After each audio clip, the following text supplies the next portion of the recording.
Most people lose half of their tomato harvest before the first ripe fruit ever appears, and they never even realize when the mistake happened. They blame the weather, or bad seeds, or insects, but in my experience, the real problem usually begins long before the plants are standing in the garden.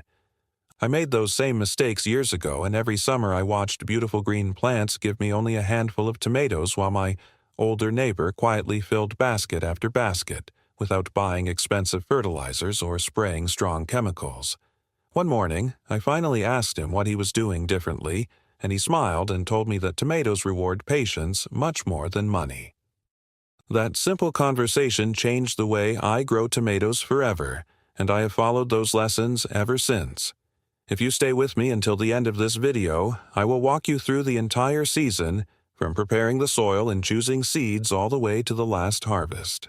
I will also show you the old methods that cost almost nothing but still help me grow strong, healthy plants with heavy clusters of tomatoes year after year. Many people think success begins when the seed goes into the soil, but I can tell you that is already too late. The first important decision is choosing seeds that actually fit your climate instead of buying whatever looks attractive on the shelf.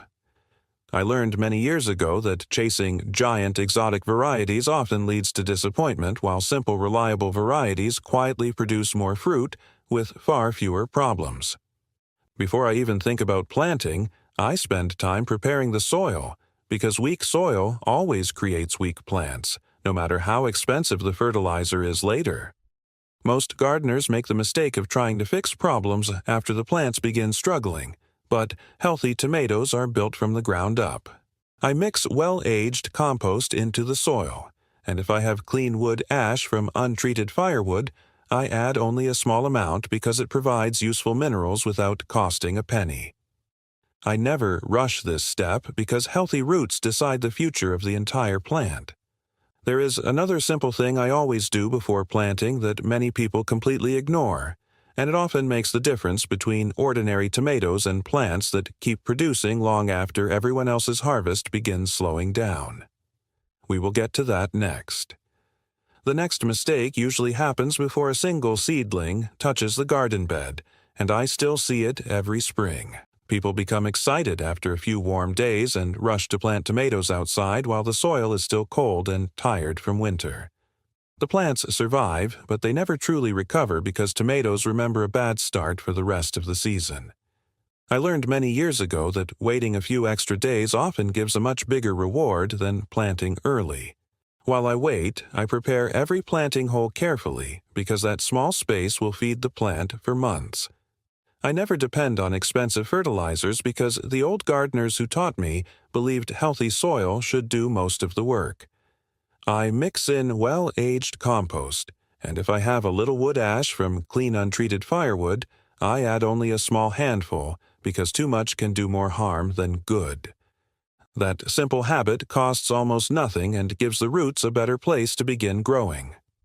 Another thing most people forget is watering the planting hole before the tomato goes into the ground. Dry soil immediately pulls moisture away from young roots and creates unnecessary stress during the first days. I want the roots to feel welcome instead of fighting for survival.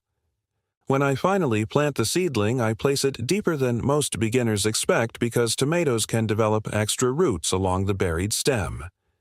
Those extra roots later become the hidden strength of the entire plant. Many years ago, an older gardener showed me this method, and after comparing shallow planted tomatoes with deeper planted ones, I never returned to the old way again. I also remove the lowest leaves before planting, so they never touch the soil later. That simple step reduces many problems that people often blame on bad luck. Once the plant is standing in its new home, I water it slowly instead of flooding the bed. Slow watering reaches deeper into the soil and encourages roots to follow the moisture downward instead of staying near the surface. Strong roots mean stronger plants when the hot days arrive. Most gardeners think the difficult part is already finished at this point, but in my experience, the first 2 weeks after planting decide whether the tomato becomes a heavy producer or spends the entire summer trying to recover. There is one quiet mistake during those early days that almost everyone makes without even noticing it, and that single mistake can easily cost you dozens of tomatoes before the first flowers even appear. One thing I noticed after many seasons is that healthy tomatoes are not the ones that grow the fastest during the first weeks. They are the ones that quietly build a strong root system before trying to produce a forest of leaves. That is why I never rush to feed my tomatoes with strong fertilizers as soon as I see new growth. Many gardeners become excited when they see pale green leaves and immediately pour nitrogen around the plants, hoping for faster growth. At first, everything looks wonderful, because the plants suddenly become tall and dark green. Then, a few weeks later, they begin asking why they have beautiful bushes but almost no tomatoes. I learned this lesson the hard way, and I do not want you to repeat it. An old gardener once told me that a tomato plant should earn its food little by little instead of receiving everything at once. Since then, I have stayed with simple methods that almost everyone can afford. If I have homemade compost, I spread a light layer around the plant instead of piling it against the stem. As rain and watering slowly carry those nutrients into the soil, the roots receive a steady supply without being forced into weak, fast growth. Another habit that has saved me many problems is mulching the soil soon after the plants begin growing well. Many people skip this because it looks like an unnecessary extra job, but they spend the rest of the summer watering twice as often. I simply use dry grass that has never been treated with chemicals or clean straw if I have it available. This keeps the soil cooler during hot afternoons and helps the moisture stay where the roots need it, instead of disappearing into the air. It also reduces the number of weeds that compete with the tomatoes for water and nutrients. Few people realize how much energy a tomato plant wastes fighting weeds every single day. Around this time, I also install sturdy supports because waiting until the plants become large usually damages roots and breaks branches. I tie the stems loosely so they have room to grow instead of squeezing them tightly. Every few days, I quietly walk through the garden and look closely at the leaves instead of simply admiring the plants from a distance.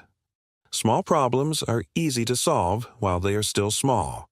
That simple habit has saved more harvests than any expensive product I have ever seen. Soon, the first flower clusters will appear, and this is exactly where another mistake causes many gardeners to lose a surprising number of future tomatoes without realizing why it happened until the season is almost over. When the first flower clusters appear, most gardeners become excited because they believe the hard work is finally over. In my experience, this is exactly where the season can quietly begin moving in the wrong direction if you are not paying attention. A tomato plant can produce many flowers, but flowers alone do not guarantee a heavy harvest.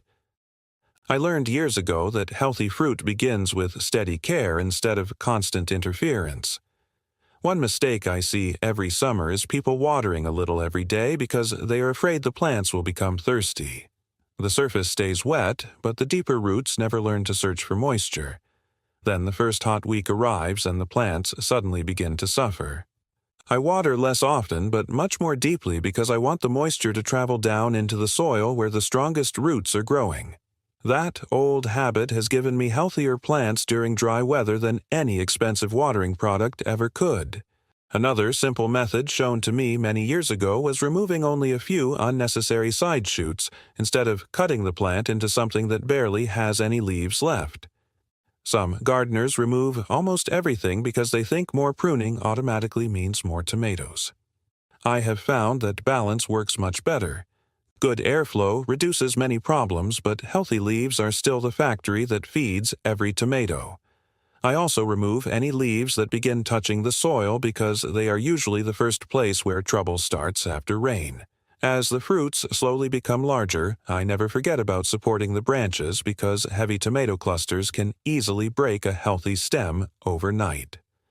A simple piece of soft twine or an extra support often saves an entire section of the plant. Around this time, I also stopped chasing miracle fertilizers because by now the roots should already be doing most of the work.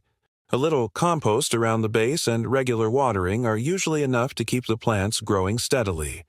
Many people spend a great deal of money searching for secret products while the old gardeners quietly rely on simple habits that cost almost nothing. That is one reason their gardens often continue producing when others begin slowing down.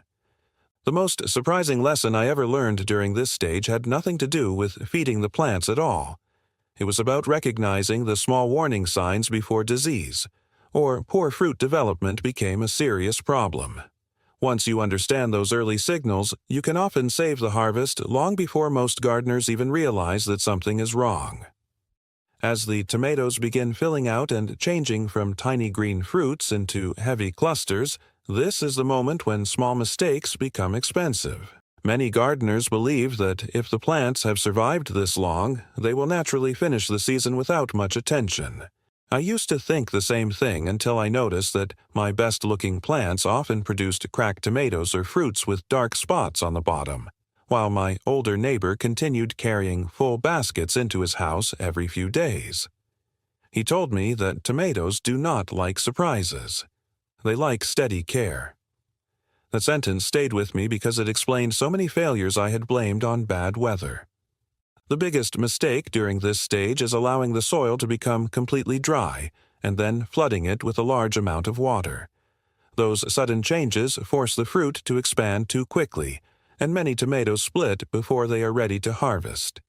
Since learning this lesson, I always check the soil before watering instead of following the calendar. If the soil still holds moisture a few inches below the surface, I wait another day. If it feels dry, I water slowly and deeply. It is a simple habit that costs nothing but saves a surprising amount of fruit every season. Another thing that few people pay attention to is removing damaged or yellow leaves as soon as they appear. Many gardeners leave them because they hope the leaves will recover, but old weak leaves rarely become healthy again. They only reduce airflow and can become the first place where problems begin after humid weather. I remove them little by little, without stripping the plant bare because healthy leaves are still feeding every tomato that is growing above them. Around this time, I also stop worrying about making the plants taller. My only goal is helping the existing fruit become healthy and full of flavor.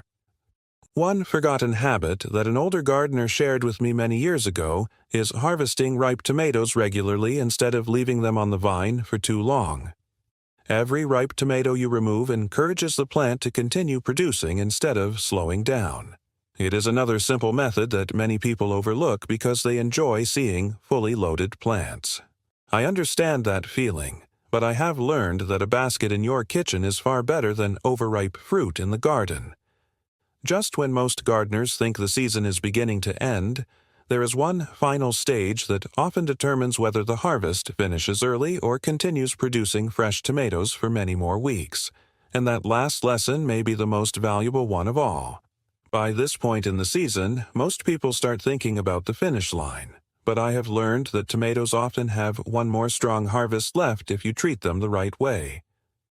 I never look at the calendar to decide when the season is ending, because the plants tell me everything I need to know. If new flowers are still opening and the leaves remain healthy, there's no reason to give up on them. One mistake I see every year is gardeners stopping their regular care as soon as they harvest the first large crop. They water less carefully, they stop checking the plants, and they assume nature will take care of the rest. That is usually when production begins slowing much earlier than necessary. I continue walking through my garden every morning for just a few minutes because those quiet inspections allow me to notice small changes before they become real problems. If I see a damaged branch, I support it. If I notice a few unhealthy leaves, I remove them. If I find weeds beginning to compete with the tomatoes, I pull them while they are still small. None of these jobs takes much time by itself, but together they keep the plants working instead of struggling. Another old habit that has served me well is never leaving fallen fruit or damaged tomatoes under the plants. Many people ignore them because they plan to clean everything later, but keeping the area clean improves airflow and helps avoid unnecessary trouble. It also makes harvesting much easier because I can clearly see every ripe tomato hidden beneath the leaves. As cooler nights begin arriving, I pay even closer attention to watering. Tomatoes usually need less moisture than they did during the hottest weeks, and watering too heavily at this stage often creates more problems than benefits. I simply watch the soil and let the plants guide my decisions instead of following a fixed routine. One thing that still surprises many people is how much fruit can continue developing late in the season when the plants have remained healthy from the beginning. The gardeners who depended on quick fixes often finish weeks earlier, while those who built strong roots and healthy soil are still carrying baskets home. That is why I always tell people that the biggest harvest is not created by one miracle product. It is created by dozens of small good decisions repeated week after week. There is still one final lesson I always share before the season ends because it is the reason I look forward to every new spring with confidence instead of hoping that next year will somehow be different. When I look back over all the years I have spent growing tomatoes, I realize that the biggest lesson had nothing to do with a special seed, an expensive fertilizer, or some miracle spray. The biggest lesson was learning to stop fighting nature and start working with it. Every season taught me that strong tomatoes come from many small habits done at the right time instead of one dramatic solution. Good soil prepared with care, healthy seedlings planted without rushing, deep watering instead of little daily splashes, simple compost instead of chasing expensive products, careful observation instead of waiting until problems become impossible to fix. These are not difficult methods, and they do not require a large budget. They simply require patience and consistency. That is exactly how older gardeners managed to harvest basket after basket long before modern garden centers were filled with shelves of costly products. I still remember the first season when I followed these simple principles from beginning to end. The plants stayed greener, the fruit was larger, and the harvest lasted much longer than I had ever experienced before. More importantly, I stopped worrying every time the weather changed because healthy plants can handle challenges much better than weak ones. Today, I still use almost the same methods because they continue proving themselves year after year. Every summer I see new gardeners spending money on products they probably never needed, while the strongest tomato plants often grow in gardens where people simply respect the basics. That is the real forgotten method. There is no mystery, and there is no secret bottle hidden in a store. Healthy tomatoes begin with healthy soil and continue with calm, steady care through the entire season. If you remember only one thing from this video, let it be this. Never try to solve today's problem by looking for tomorrow's miracle product. Build strong plants from the very beginning, and they will reward you for months. I truly hope these simple lessons help you enjoy bigger harvests, healthier tomatoes, and a garden that brings more satisfaction than frustration. If even one of these old methods saves a few plants or fills one more basket with fresh tomatoes, then this conversation was worth having. And the next time we meet, I want to show you another forgotten gardening method that many older growers quietly use every year to keep their soil rich, healthy, and productive, without spending money on commercial fertilizers. Once you understand that simple practice, your entire vegetable garden may never be the same again.